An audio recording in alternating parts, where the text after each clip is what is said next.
ghazwah Uhud. Perang Uhud. Tadi kita sebut perang Badar. Perang Badar adalah perang yang menceritakan tentang keadaan akidah manusia. Dan perang Uhud pula dia menceritakan tentang samu wa ta'ah, tentang kepatuhan kepada pimpinan ataupun kepatuhan kepada ketua. Ini berlaku dalam perang Uhud. Perang Uhud ni berlaku kalau kita tengok bagaimana dua keadaan. Yang pertama, disebabkan tidak mentaati perintah ketua, maka Allah tunjuk apa akibatnya. Akibat ni bukan sikit, akibat yang sangat besar. Okay, baik. Ghazwah Uhud ataupun perang Uhud berlaku pada hari 1 bulan Syawal tahun ketiga Hijrah. Badar tadi bulan puasa, yang ni raya. Di bulan Syawal, pada dah habis dah puasa 6, 4 bulan Syawal dah. Saya kuih raya pun dah habis dah. Demang lipat pun selesai dah 4 bulan Syawal kan. Dah habis dah. Tahun kedua tahun ketiga Hijrah. Sebab berlaku ghazwah ini, Quraisy menuntut bela terhadap kekalahan dalam ghazwah Badar ataupun ghazwatul Badar. Mereka buat persiapan sehingga mereka benar-benar bersedia untuk memerangi Rasulullah SAW di Madinah. Disebabkan tak puati. Sebab apa? Peperangan Badar adalah peperangan Badar. Tak puati dengan peperangan Badar, orang kalah, maka dia nak repeat balik. Istilah baru repeat lah kan. Biasa orang pakai repeat. Orang semua panggil repeat lah kan. Repeat balik. Repeat maksudnya nak cari balik lah. Itu masalah kan. Selesaikan apa benda yang tak berhasil selesaikan. Baik, kemudian mereka keluar dalam angkatan tentera seramai 3,000 pejuang, tidak termasuk bilangan tentera Habish. Habish ni adalah satu tempat di antara dalam nota kaki tu dalam kitab kan. Dalam angkatan ini terdapat 700 tentera. Bersama mereka juga 17 orang wanita termasuk Hindu bin Utbah, iaitu isteri kepada Abu Sufyan. Perempuan pun pergi jihad. Power perempuan zaman ni. 17 orang wanita termasuk Hindu bin Utbah. Quraisy bergerak sehingga sampai ke tengah wadi menghadap ke Uhud, sebuah bukit yang tinggi terletak 2 batu di antara Madinah, bertentangan dengan Madinah. Mengikut pendapat Rasulullah SAW dan para sahabat, orang Islam tidak perlu keluar menghadapi mereka. Bahkan orang Islam hendaklah bertahan di dalam kota Madinah. Sekiranya orang musyrik menyerang mereka, orang Islam akan menghalang mereka. Nampak? Sistem macam mana sebut tadi, peperangan berlaku dekat orang Islam ialah bila mana orang serang, baru kita serang balik. Bukan kita pergi serang orang dulu, tak. Bila orang serang kita, baru kita serang balik. Sama juga, kita pun jangan cari pasal orang, biar cari pasal kita, baru kita pasal balik. Macam tu lah kan? Yang kita gagal-gagal cari pasal, tak apa-apa, dia pergi support pada dia. Siapa suka memang tu cari pasal daripada itu cari pasal daripada.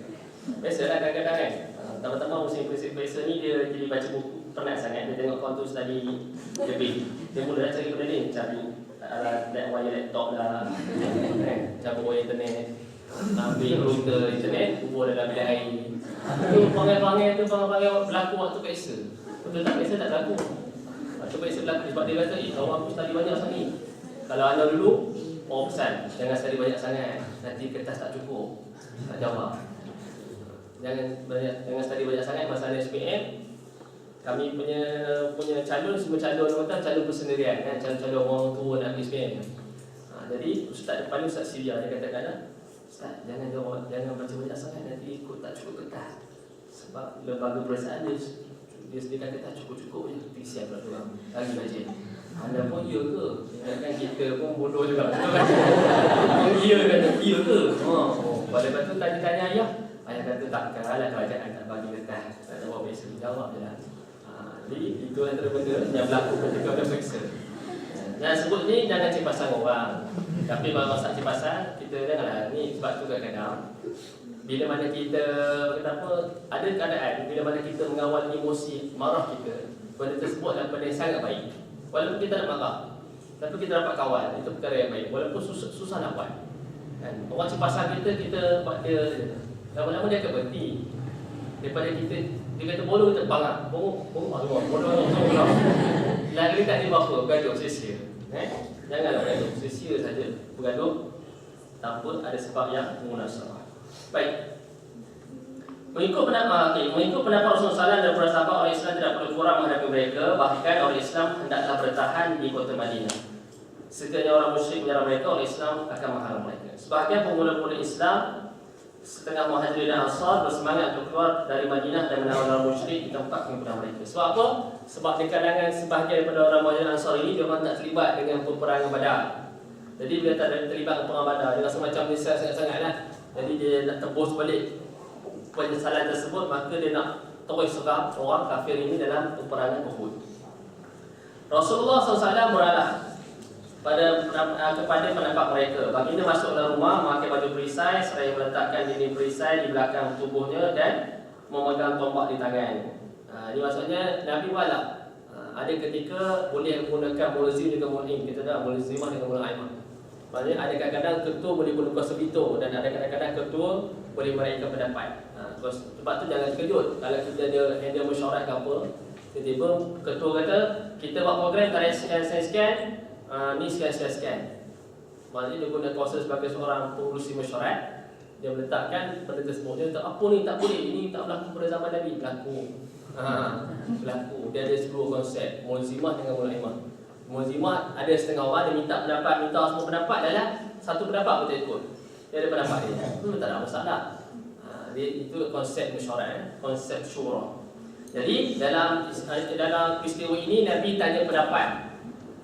Dan Nabi berikan pendapat Nabi supaya stay dekat Madinah, jangan serang. Tapi disebabkan ramai sangat bersemangat, sebab pemuda ni dia bersemangat. Jadi dia semangat, maka Nabi raikan. Jadi tak apalah macam tu, Nabi pun balik rumah pakai baju perisai, baju besi bersiap untuk berperang. Kemudian baginda keluar menemui orang Islam. Orang Islam dengan bergantung pedangnya di leher. Mereka yang mencadangkan kepada baginda untuk keluar berperang di luar Madinah telah menyesal kerana mereka menjadi sebab memaksa baginda melakukan tindakan yang bertentangan dengan pendapat pribadi baginda. Bila orang bagi ini biasa itu kadang-kadang bila mana buat satu keputusan ataupun tindakan ikut emosi, sesal selepas itu. Masa itu tak sesal, lepas tu sesal. Biasalah kan kalau kita bergaduh dengan kawan, hari baik kita tumbuk dia. Tumbuk 5-6 kali tumbuk. Masa tu kita rasa memang tumbuk sungguh. Lepas tu kita tengok muka dia sengit, Allah dia sana. Hidung dia belakang lah contoh. Dia tahu Allah dia sana. Dia sana tak sedar macam orang tu kata. Dia sana tak sedar tak apa. Masa tu dia sana pun kata ada mana dah. Hidung dia ke belakang lah. Kata di depan susah. Sebab apa? Sebab tu penting mengawal emosi. Sama dalam mesyuarat. Dalam mesyuarat kita tak puas hati dengan orang tu, kita pantai. Kita puas hati ya sedap kawan dia apa kan. Contoh kan. Biasa apa pun tertunduk. Baik Ustaz. Apa? Bangganya rasa. Aku dah boleh power sekali. Sebab dapat menurunkan akhwat. Contoh kan, akhwat semua tak bersuara. Ataupun akhwat dia bantai sampai pengurusi. Okey, baik, saya setuju. Contoh. Akhwat rasa, bagusnya tengok. Kali ni suara perempuan tu sebenarnya boleh menggegarkan dunia. Ustazah tahu tak? Betul tahu tak? Ngamuk pula. Tak, dia bukan macam itu. Sebab tu emosi ini perlu dikawal dengan cara yang baik supaya dia tidak datangkan penyesalan pada akhir. Macam ni je kan berlaku bila mana orang bagi pendapat pada Nabi. Walaupun Nabi dah bagi pendapat, dia bagi juga pendapat dan Nabi meraihkan pendapat mereka, maka mereka rasa alamak rasa macam bersalah pula. Rasa macam Nabi terpaksa mengiyakan pendapat mereka. Seorang macam Nabi ni beralah sebabkan mereka. Sebab tu kalau kita baca dalam kitab ni, Nabi sebut agak hina ataupun lemahlah seorang Nabi bila dia telah pakai baju perang, tiba-tiba kena tanggalkan balik. Maka ketika itu teruskan perang. Sama kan? Maka ketika itu kena teruskan perang. Maka walaupun dia orang menyesal dan sebagainya, tapi Nabi kata aku dah pakai ni, aku tak ketanggalkan sebagaimana tidak berperang. Maka ketika itu teruskanlah peperangan walaupun keputusan tersebut bukan keputusan Nabi Muhammad SAW. Dalam kaedah syura, bila mana dah dibuat keputusan, buat juga, okey, dah buat keputusan, kita ada dua pihak, satu menyokong, satu tak menyokong. Dan tiba-tiba mesyuarat dengan suara-suara menerima pendapat yang tidak menyokong tadi. Contoh, lepas tu buat satu keputusan. Tiba-tiba bila dah berlaku satu masalah dan kita pun aku dah cakap dah dalam tak boleh mempertikaikan bersama mesyuarat. Dah selesai dah, jangan kata itulah fungsi saya dah cakap dah, itulah fungsi contoh kan. Itulah pengarah saya dah cakap dah, kita nak ikut padam muka. Ini ada masalah dia. Tak boleh. Dalam konsep syura, selepas mana mesyuarat dah diputuskan, itu kena berpegang dengan keputusan tersebut. Kalau ada masalah keputusan tersebut, bukan masalah itu pada pengurusi ataupun pada pengarah, tapi pada semua. Itu cara dia. Jangan tak apa kita pergi tuju pada orang yang berpendapat pandangan dia tu. Ni hal pasal ni hal gitu kan. Hang cakap main hoki atas air kan, tengok. Contoh. Main atas air tengok. Bola pun tak pukul kata. Pasal ni, hak ni pokok kita gagal, tak boleh. Tak boleh salahkan dia seorang. Sebab syura keputusan bersama, bukan keputusan seorang. Walaupun yang memutuskan itu satu seorang je, tapi atas persetujuan semua. Jadi tak boleh nak menyalahkan seorang sahaja dalam membuat satu keputusan. Okey, baik. Mereka berkata Rasulullah SAW tidak seharusnya kami. Okey, selesai. Kemudian baginda bersama-sama kira-kira 1000 orang Islam telah berangkat keluar Madinah, termasuk 100 tentera berbaju perisai dan 2 pahlawan berkuda. Ketika orang Islam berhimpun untuk keluar, Rasulullah SAW melihat satu kumpulan Yahudi mahu turut keluar bersama, iaitu Abdullah bin Ubay bin Salul. Siapa dia Abdullah bin Salul? Itu munafik. Rasulullah SAW bertanya, adakah mereka telah Islam? Mereka berkata, tidak Rasulullah. Baginda menjawab, suruh mereka pulang. Kita tidak minta pertolongan orang musyrik untuk memerangi orang musyrik. Sebab apa? Kadang-kadang dia bukan orang Islam ini, dia punya kefahaman perjuangan tidak solid. Takut tiba-tiba nak perang tengok adik-beradik Allah tak jadilah. Contoh sebagainya.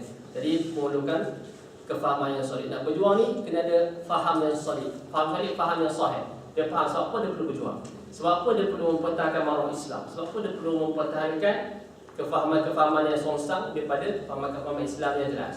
So apa dia perlu ada benda tersebut. Kena ada kefaham. Kalau tak faham maka tak boleh buat kerja. Apa benda pun tak faham. Masak dia seorang chef tapi dia tak faham sebab apa dia chef. Tolong masak nasi ayam dia tak faham. Kenapa perlu masak nasi ayam? Dia tak boleh buat nasi ayam. Dia jadi seorang pakar dalam pastry. Dia boleh buat kek red velvet. Oh, red velvet tak sedap. Red velvet. Contoh, tapi dia tak faham. Kenapa pula red velvet tak boleh aku buat kek red velvet? Dia tak faham. So apa dia perlu buat? Dia tak boleh buat kerja tersebut. Percayalah. Sama macam kita datang Mesir belajar. So apa datang Mesir? Kalau kita pergi Algeria ke Zimbabwe kan? Apa datang Mesir? Contoh. Dia tak faham. Dia tak faham, maka dia tak boleh buat kerja. Dia tak boleh belajar pun sebab dia tak faham. Jadi kena faham. Kefahaman itu benda yang sangat-sangat penting. Baik. Kemudian di sini bila dia tengok orang yang datang tu orang musyrik, maka Nabi suruh balik. Nabi suruh balik, dia kata tak payah. Kita hanya memerlukan orang Islam sahaja dalam peperangan ini. Di pertengahan jalan, Abdullah bin Ubay bin Salul bersama 300 orang munafik menarik diri daripada turut serta membantu orang Islam berperang. Ini adalah sifat hipokrit atau sifat munafik. Orang munafik biasalah. Ini sifat biasa daripada orang Islam biasa. Sifat munafik ini kita pun dalam masyarakat kita pun ada. Sebab itu dalam perjuangan Islam ada dua. Satu pendokong, satu penyokong. Pendokong ini dia memang faham betul-betul akidah perjuangan dia. Manakala penyokong ini di atas pagar. Dia tengok keadaan, tengok wakil, tengok realiti. Ada benefit pada dia, ada apa-apa benda dia dapat, okey, selesai, boleh. Kalau tak ada apa-apa, fikir dulu. Itu maksudnya penyokong. Itu dua, satu penyokong, satu pendokong. Kadang-kadang dalam kalangan penyokong ni ada hipokrit. Mula-mula depan kita okey, belakang KO dan sebagainya. Jadi dalam perjuangan Islam, perkara ini memang akan ada. Ada golongan yang betul-betul istiqamah dalam perjuangan, ada yang golongan yang munafik. Dan munafik ni biasa berlaku disebabkan matlamat dia bersama perjuangan bukan sebab dia nak berjuang, tapi ada matlamat lain. Nak dapat pangkat ke, pengaruh ke, nak dapat nama ke, nak dapat apa lagi, macam-macam lah kan? Bukan matlamat kerana Allah Subhanahu Wa Taala. Baik, maka bila mana tinggal pergi 300, maka tinggal 700 orang sahaja. Kemudian Rasulullah SAW meneruskan perjalanan sehingga sampai ke Medan Uhud. Baginda menjadikan tenteranya membelakangi bukit Uhud dan menghadap tentera musyrik. Baginda telah membariskan tentera Islam melantik seorang ketua bagi setiap pasukan. Baginda juga memilih 50 orang pemanah yang diketuai oleh Abdullah bin Jubair Al-Ansari untuk melindungi bahagian belakang orang Islam daripada serangan balas tentera musyrik dari arah belakang. Ini pentingnya taktik. Dalam bahasa Arab sebut taktik, iaitu perancangan. Kena ada strategi. Apa-apa benda kita buat kena ada strategi, kena ada perancangan. Jangan main redah saja. Lepas tu kita cakap insya-Allah Allah kan ada. Memang Allah ada. Allah memang sentiasa ada. Tapi kita kena cerdiklah. Dalam benda apa pun kena ada perancangan, kena ada taktik. Sebab tu kita diajar dalam pemikir prolifik. Kita diajar dalam satu perkara, kena ada plan A sampai plan Z. Bukan plan B je sampai plan Z. Sebab tu kadang bila berlaku apa-apa krisis berlaku, pengalaman nak buat satu program mega. Masalah berlaku last minute, duit tak cukup. Relax lah. Kalau ikhwan biasa dia relax, biasa je lah. Lepas tu dia mantap ustaz, ikhwan ni relax sangat ustaz. Program tak jadi pun relax, makanan tak cukup pun relax, peserta tak main pun relax. Akhwat ni dah keluar kabut dah ustaz, kami dah tak tahu macam mana dah. Tapi ikhwan relax. Memang Allah bagi keterangan pada ikhwan ni lain pada ni. Itu mantap dinafikan. Tak ada lepas. Sebab Allah bagi keterangan pada orang lelaki ni memang dia tenang. Sebab kalau dia gelapar, akhwat gelapar, sama-sama gelapar tak ada program. Lepas tu dia kena relax. Sebenarnya relax orang lelaki ni, bukan relax dia maksudnya relax, tenang. Sebenarnya relax tu tahu. Tak jawab tahu soalan ni dia tak tahu lah. Tu lagi dah bodoh. Janganlah macam tu, tanya dulu. Oh macam ni, soalan macam ni. Oh itu cara. Satu mungkin anda pernah cerita kat sini kot. Yang soalan masa satu tempat dia tanya soalan pasal solat. Ustaz, bagaimana macam mana soalan dia? Okey, soalan dia gini. Bagaimana saya nak tegur? Saya nak cerita kan. Bagaimana saya nak tegur? Macam mana makmum nak gantikan imam yang macam mana imam nak bagi tahu pada makmum yang dibatal solat? Bagaimana imam nak bagi tahu dekat makmum yang dibatal solat? Mana ada dalam bab fiqh? Satu bab imam nak bagi tahu makmum yang batal solat, takkan ada dalam bab fiqh. Carilah mana-mana takkan ada. Tapi soalan tu ditujukan pada ustaz. Dalam keadaan sebelum soalan tu di mukadimah dia, saya dah tanya ramai ustaz dah, dan ustaz ramai tak dapat jawab. Nampak? Itu satu psycho yang paling power. Saya dah tanya ramai ustaz dah, tapi ustaz ramai tak dapat jawab. Dia tanya ustaz lah, Allah. Dalam hati fikir, dalam aku tak dapat jawab, cerai jugalah. Dalam hati dah lah hati. Jadi ketika itu bila tanya soalan tersebut, kita pun fikir, macam mana iman nak kita makmum bila dia batal solat? Kita pun fikir, ada masalah pada soalan ni. Orang yang tanya dia ada masalah. Kita pun cakap, saya rasa mungkin soalan pakcik macam ni. Pakcik nak tanya bagaimana makmum nak ganti imam yang batal solat. Macam tu lah ustaz. Soalan tu yang sepatutnya pakcik tanya. Pakcik tanya saya macam mana imam nak mintakan makmum yang batal solat. Dia dah kentut. Takkan nak pusing belakang, batal. Mana boleh? Jadi soalan tu soalan perangkap kalau kita tak faham soalan. Kalau kita tak faham soalan, tak apa lagi batal lagi, kalau sujud nak macam mana? Tak boleh lah. Sebenarnya soalan tu salah. Soalan ni sepatutnya apa? Bagaimana makmum nak gantikan imam yang batal solat dia? Senang aja. Makmum langkah depan ke sedikit ataupun makmum kuatkan suara sedikit, selesailah betul langkah ke depan kalau nak sujud, tak ada masalah. Tapi soalan tu dia bagi bagaimana imam nak bagi tahu makmum yang batal solat. Letih lah. Mana ada kaedah? Kalau imam subhanallah, patutnya makmum subhanallah, imam subhanallah. Nanti makmum kata, aku salah sembahyang. Balik. Sebab imam sebut subhanallah. Jam. Jadi sebab tu penting. Penting tu. Jadi ketika itu masalah menjawab soalan tersebut, anda pun fikir, pakcik, saya mungkin tak boleh nak jawab soalan itu sebut secara spesifik. Cuma saya boleh betulkan sekali soalan pakcik itu mungkin ini jawapannya. Itu bagi. Baru bagi, betul lah pakcik, betul dia macam nak jawab. Lepas tu kita jawab pakcik, kalau pakcik tanya rasa ramai ustaz pun pakcik tanya, memang ustaz terkesian nak jawab. Sebab dia pun fikir bab mana masuk soalan ni. Sebab soalan tu salah. Sebab tu kalau kita biasa dalam kursus motivasi, masalah pada pelajar jawab soalan ialah dia tak faham soalan. Kan, soalan ada 5 soalan jawab 3. Kita nampak 5 soalan jawab 5 habis masa. Sebab apa? Salah faham soalan. Itu penting tu dari sudut ilmu ataupun saqafah historik. Okey, baik. Allah telah bantu orang Islam menentang musuh-musuh mereka. Orang Islam telah membunuh sebilangan mereka. Pihak musuh kemudiannya melarikan diri. Oleh itu orang Islam sibuk memungut harta rampasan. Ini disebut sebagai harta ghanimah, harta rampasan perang. Harta rampasan perang yang mereka dapati di kamp orang musyrik. Para pemanah di belakang mereka melihat perkara tersebut. Mereka berkata, apa yang kita akan buat sedangkan Allah telah memenangkan Rasulnya. Mereka terfikir untuk meninggalkan posisi masing-masing untuk memperoleh habuan rampasan perang. Lantas ketua mereka Abdullah bin Jubair memperingatkan mereka tentang pesan Rasulullah. Namun mereka menjawab bahawa peperangan telah tamat dan tidak perlu lagi untuk kekal di tempat mereka. Nampak? Ini pelakunya dekat sekali langgar arahan. Arahan suruh stay. Sampai macam mana pun suruh stay, jangan menukar posisi. Tapi disebabkan Allah uji sedikit, dia ada harta ghanimah ke depan. Lepas tu nak yang dapat pula orang yang duduk di bawah bukit, orang atas bukit tengoknya mana boleh. Pernah kita perang sekali kata orang bawah bukit dapat harta, orang kat atas tak dapat apa. Jadi disebabkan perang tersebut, diorang pun ubah posisi ataupun turun juga untuk pergi ambil harta ghanimah tadi. Hanya Abdullah berserta 10 orang lain enggan meninggalkan posisi masing-masing. Khalid bin Al-Walid yang ketika itu sebagai ketua sayap kanan angkatan orang musyrik masa itu melihat para pemanah telah meninggalkan posisi mereka di belakang tentera Islam. Lantas berpatah balik dan menyerang hendak dari arah belakang. Angkatan tentera Islam tidak menyedari serang hendak, melainkan setelah pedang menyerang mereka di sana sini. Ikatan barisan mereka menjadi kacau bilau. ketika itu juga tersebarlah khabar angin bahawa Rasulullah telah terbunuh. Sebahagian mereka lari pulang ke Madinah, orang musyrik dapat sampai kepada Rasulullah SAW. Nampak? Ini implikasi bila mana tidak ada ketaatan kepada ketua. Sam'u wa ta'ah tidak ada. Dalam Quran disebut dua. Yang pertama sami'na wa ata'na. Yang kedua sami'na wa asayna. Ya, kami dengar tapi kami ingkar. Yang pertama ya kami dengar dan kami patuh. Sami'na wa ata'na. Jadi kita kena jadi golongan pertama, iaitu sami'na wa ata'na. Dalam peperangan ini berlaku apabila disebabkan Allah uji dengan harta saja. Dia nampak harta ke depan, lepas tu tengok kawan semua pakai kumun, takkan aku tak kumun. Kumun tak kumun? Kumun tak? Kumun. Macam mana bahasa Melayu? Kumun. Bahasa Melayu. Kerumun, mengerumuni. Bahasa baku. Maksudnya kumun, bahasa Inggeris panggil kumun. Bahasa Inggeris. Bukan Inggeris, British. Sorry. Maksudnya dia pergi apa hurung. Hurung tu hurung. Hurung, menghurung. Tak sedap ni. Dia kena hurung. Oh sedap sikit. Maksudnya dia pergi ambil harta dari itu.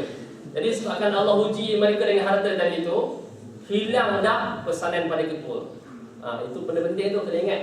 Sebab itu dalam bergerak organisasi benda tu sangat penting. Itu sama wa ta'ah. Dengar dan tak penting. Selagi mana ketua tidak keluarkan apa-apa benda yang arah yang pertama, maka kena kekal dengan arah tersebut. Ini biasa berlaku pada pimpinan-pimpinan lah kan. Kalau pimpinan ataupun kita buat program, pengarah program, dia biasa berlaku benda macam ni. Konflik ataupun konflik ni berlaku bila mana benda tersebut luar pada keadaan kita. Itu bukan biasa lah. Cuma menangani keadaan tersebut itu penting. Jadi jangan langgar arahan ketua. Terus kita sini apa yang implikasi dia? Dia sebut sini ketika bila mana berlaku begitu, maka mereka nak mematahkan semangat dengan mereka beritahu Nabi dah mati, terbunuh, Nabi dah wafat.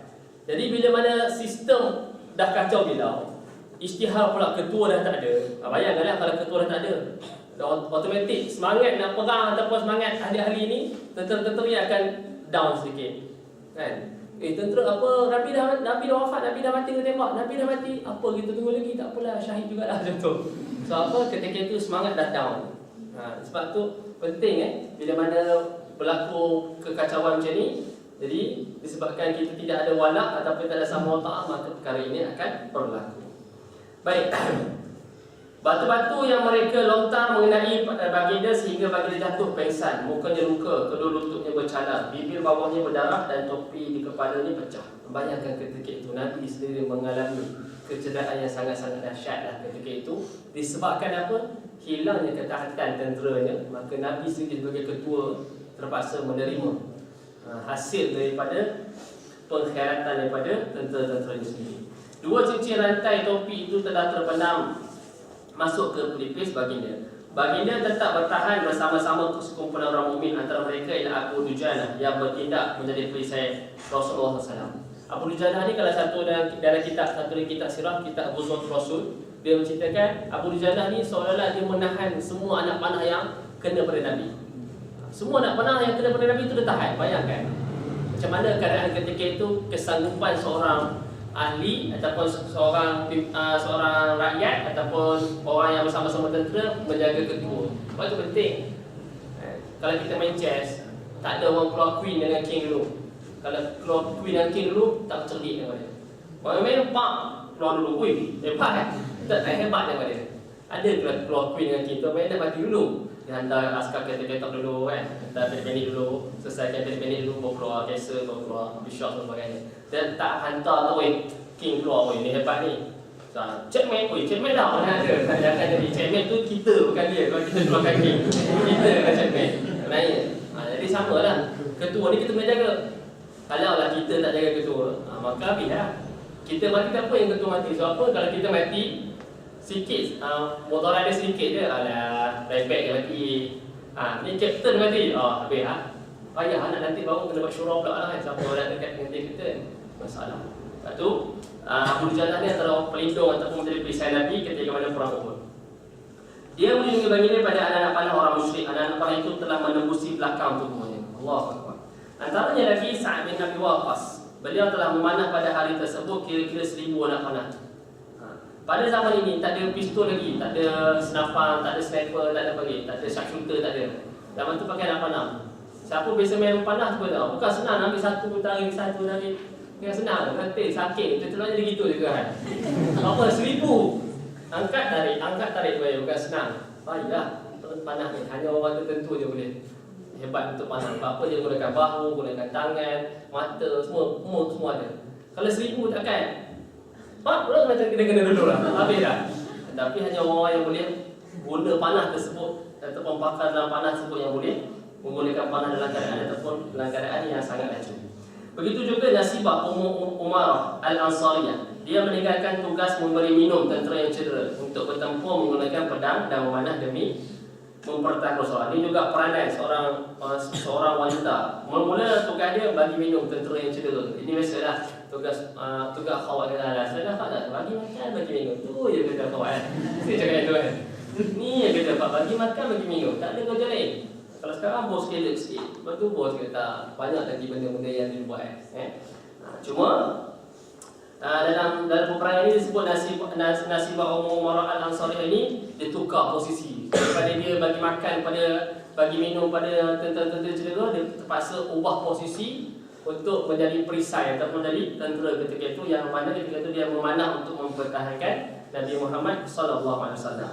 Dia terus bertempur sehinggalah sebatang anak panah hinggap mengenai tengkuknya, menyebabkan luka yang sangat dalam. Perempuan kena panah, Allah Akbar. Macam mana keadaannya? Bersama-sama Nasibah juga suami dan 2 orang anaknya yang turut serta membantu Rasulullah. Hebatnya dia Muslim haraki apa dia. Dia berjaya buat apa rumah tangga macam ni. Suami, isteri, anak-anak semua dekat berjuang. Ni kita nak ni suami duk juang, isteri rumah dah masak ikan bilik. Boleh lah, dia kena sekali lah. Masak ikan bilik untuk bekas suami berjuang tak masalah lah. Nampak pahala. Okey baik, pada saat-saat genting itu Ubay bin Khalaf telah cuba untuk sampai kepada Rasulullah SAW bertujuan membunuh baginda. Dia bersumpah tidak akan berpatah balik. Maksudnya Ubay bin Khalaf ni dah dapat peluang. Dia tengok Nabi dah lemah, Nabi dah tak apa nak berdaya, maka dia dapat peluang untuk bunuh Nabi ketika itu. Maka Nabi SAW mengambil sebatang tombak daripada sahabat yang bernama yang bersama baginda, lalu merejamnya ke leher Ubay. Rejaman tersebut menyebabkan kematiannya. Nabi juga ketika itu dengan izin Allah SWT, Nabi dapat menyelamatkan diri daripada dibunuh oleh Ubay bin Khalaf. Ubay bin Khalaf juga merupakan satu-satunya orang yang dibunuh oleh Nabi Muhammad SAW dalam semua ghazwah baginda. Nak beritahu Nabi ada 26 ghazwah, 26 peperangan, seorang je dibunuh. Ni je Ubay bin Khalaf. Walaupun banyak masuk perang, walaupun banyak sertai perang, tapi dia bunuh seorang je. Maknanya matlamat perang bukan untuk bunuh orang. Faham? Matlamat perang bukan untuk bunuh orang, tapi disebabkan ada benda-benda yang patut dipertahankan, dia kena tahankan, tapi bukan matlamat untuk bunuh orang. Sebab itu ada satu kisah, bila mana tak ingat nama sahabatnya, bila mana sahabat tadi itu dapat nak bunuh seorang orang kafir dalam peperangan, tapi orang kafir tadi itu ludah pada muka dia. Ludah, stempel di sini. Oi panas. Tiba-tiba dia nak bunuh, dia tak dibunuh. Sebab apa? Aku bunuh ni bukan sebabkan kamu musuh Islam, tapi aku bunuh sebab kamu ludah pada muka aku marah. Aku bunuh kau sebab marah aku. Jadi aku lepaskan kamu. Dia tak bunuh. Sebab apa? Matlamat dia lari. Matlamat asalnya bunuh sebab dia ni musuh Islam. Tetapi bila dia ludah pada muka dia, dia ubah dah. Asalnya nak bunuh tu sebabkan musuh Islam. Tapi bila dia ludah dalam muka dia, dah bunuh siapa, hang ludah dalam muka aku, habis. Mati. Jadi dia tak bunuh. Sahabat Nabi ketika tak bunuh pun musuh Islam tadi. Sebab apa? Niat dia telah berubah. Itu penting. Sebab biasa kita ada marah-marah sayang. Marah-marah sayang, sedap lah kita memarah sayang. Dan marah dia habis, bagailah cucu sayang, memarah sayang sikit. Marah-marah sayang kamu tu dah malu dah, orang kena bantai. Lepas tu kita kata, alah, marah-marah ukhuwah. Ukhuwah dah sangat. Marah habis dia tu ukhuwah. Sedap tu, tak boleh lah dia tu. Sebab tu penting menjaga emosi amarah ini penting. Okey baik. Kemudian seterusnya pertempuran telah berakhir. Abu Sufyan menyatakan kelegaan hatinya dan hati orang musyrik yang lain setelah berjaya menembus kekalahan dalam Ghazwatul Badar. Dengan kata-katanya, hal ini merupakan bayaran bagi ahli Badar. Di antara mereka yang terbunuh dalam peperangan ini adalah Hamzah, Sayyidina Hamzah, yang disebut sebagai Asadullah. Bapa Rasulullah SAW, Hindun isteri Abu Sufyan telah mengelang-elang mayatnya, membelah jantungnya dan mengunyahnya. Dia tak puas hati sangat dekat awal Islam ni dengan Sayyidina Hamzah ni. Sampai tu tak dia bunuh, dia gelak, belah jantung, kunyah makan. Astagfirullahaladzim.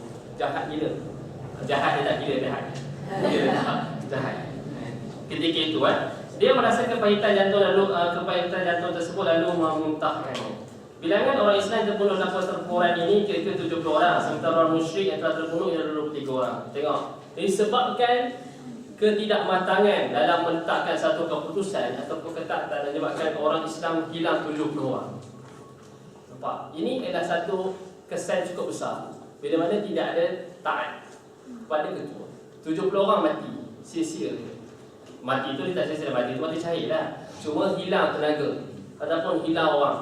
Bila mana disebabkan tidak ada ketaatan. Kalau sekiranya dia orang duduk atas bukit itu tidak turun, mungkin tidak jadi 70 orang mati.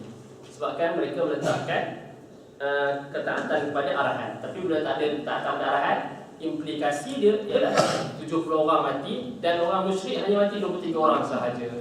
Beza 70 dan 23 itu jauh beza.